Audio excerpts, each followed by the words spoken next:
sama-sama berdoa kepada Allah Subhanahu wa Ta'ala. Mudah-mudahan doa kita diperkenan dengan insya-Allah. Walau bagaimanapun, perlu disedari bahawa yang paling penting ialah dalam kehidupan kita ialah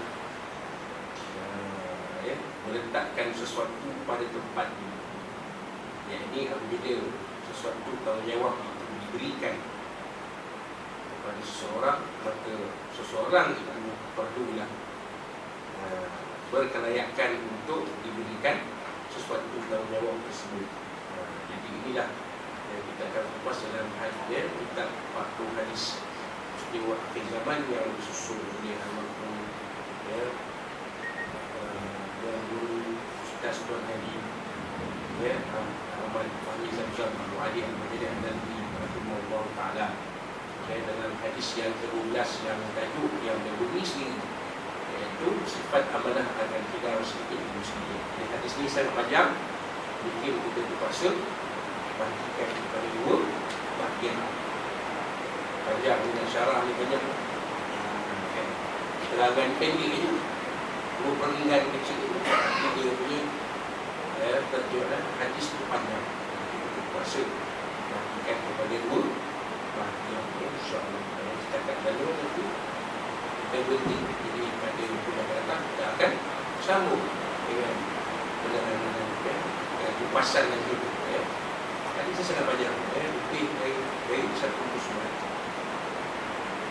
Jadi tajuknya sifat amanah akan hilang sedikit demi sedikit. Inilah keadaan yang berlaku pada akhir zaman yang diceritakan oleh Nabi SAW dalam hadis yang diriwayatkan daripada seorang sahabat Nabi yang tidak terkenal sebagai perawi hadis, tidak terkenal sebagai tokoh ilmu, tidak terkenal sebagai tokoh siasat, tokoh pentadbiran, tokoh pengurusan, tokoh perniagaan. Tapi beliau diberi satu amanah yang sangat berat yang Nabi SAW tidak pernah beri kepada orang, tidak akan beri kepada orang kerana beliau memiliki sifat amanah yang sangat tinggi. Jadi Nabi tak beri kepada beliau satu tanggungjawab kepada orang-orang lain, bersama-sama yang lain. Nabi SAW beri kepada beliau ini satu tanggungjawab besar, iaitu menjaga rahsia-rahsia negara. Dalam pasukan tentera tu, ketika itu pengarah, pengarah ataupun pengarah disikat.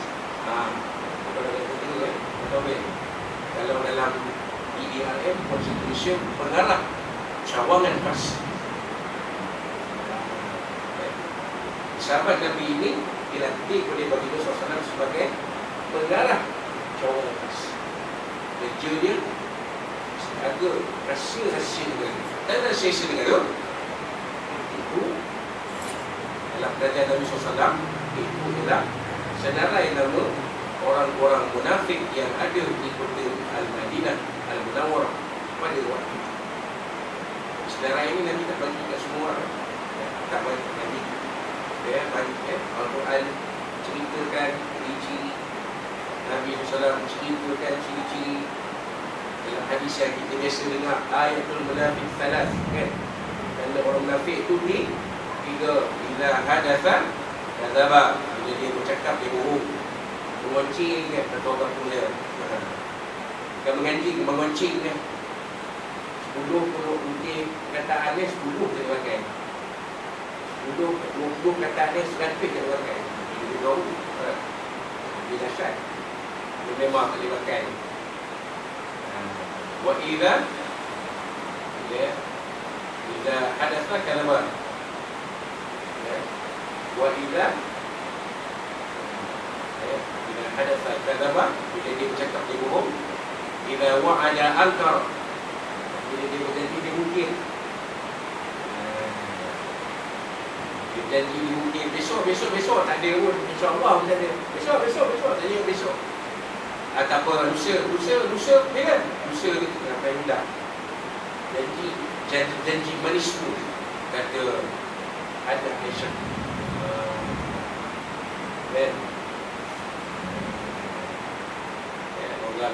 Orang kawasan dengan arwah Ibn Reza, Aisyah orang fikir, Ibn Reza pun fikir lah.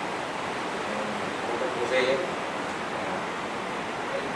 dia macam tuan lah orang perak ni kan. Okay, orang buta ke, orang balik, orang mana, orang beli ke, orang tulitan ke, orang mandu ke, orang di luar perak jumpa tu orang kebong.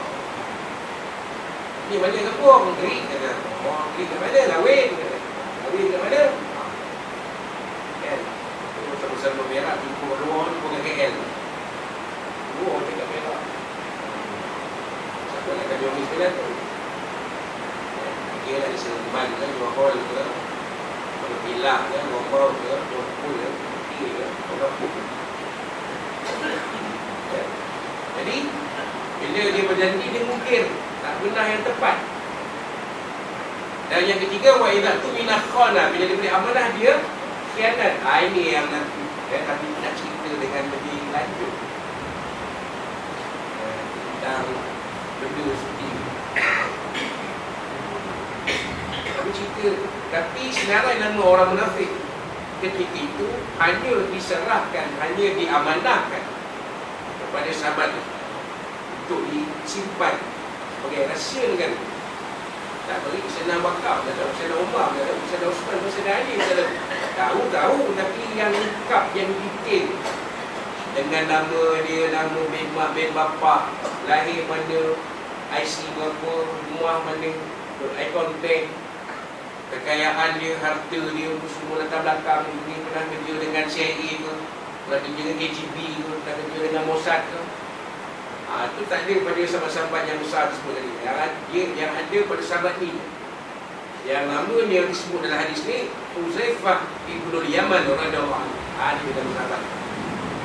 Sayyidina Huzaifah Ibnul Yaman radhiyallahu anhu. Dia inilah pengarah jamaah khas bersama Nabi SAW. Penyimpan rahsia besar. Rahsia-rahsia kerajaan semua Nabi beri untuk diamanahkan, disimpan oleh beliau, tak bagi berorang lain.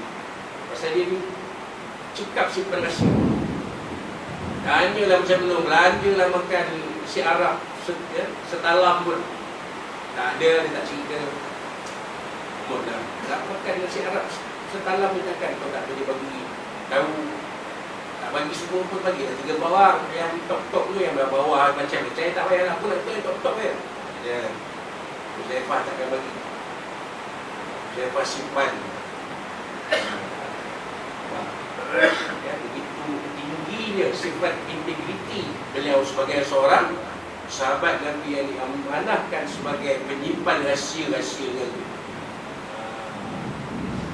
Macam kita macam mana? Kita diamanahkan, diberi satu tanggungjawab, satu amanah sebagai bendahari. Kata duit ni disuruh pula 1,000 juta pula. Teraya cari jalan macam mana. Kalau dia semua ni masuk ada belanja, ada agak aku cari macam mana aku boleh dapat komisen. Surau ni banyak ni, juta ni, 3 juta, 4 juta. Surau dia mesti surau ada apa nak pusing. Dia pakai dengan simpan gigil pusing sikit. Apa dia waktu bagi gigil pun sama juga. Ini yang Nabi sebut, bila dia diberi amanah, dia tak terbina khalah. Bila amanah dia khianat pada amanah. Jadi hadis yang kita nak baca ni diriwayatkan daripada Huzaifah Ibnul Yaman radhiyallahu anhu. Daripada Sayyidina Huzaifah Ibnul Yaman radhiyallahu anhu, qala, dia telah berkata, haddatsana Rasulullah SAW, telah berceritakan kepada kami oleh Rasulullah SAW hadithaini, dua buah hadis. Hadithain, dua buah hadis, yakni mengenai dua kejadian yang akan berlaku. Nabi telah menceritakan kepada kami sebagai sahabat